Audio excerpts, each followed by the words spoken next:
На следващия ден се отправихме към Арол, градът на Ван Гог и на древния Рим.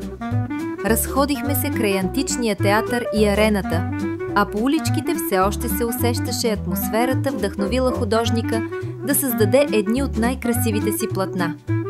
В тази част на Франция, казват местните, има повече арени от футболни игрища.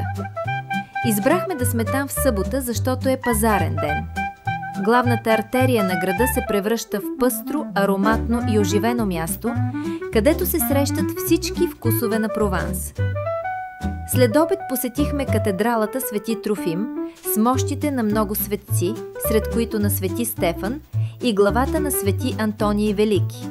А манастира към него е свят, в който времето сякаш е спряло. В Аръл това лято тече фотографски фестивал и всички пространства бяха изпълнени с изложби.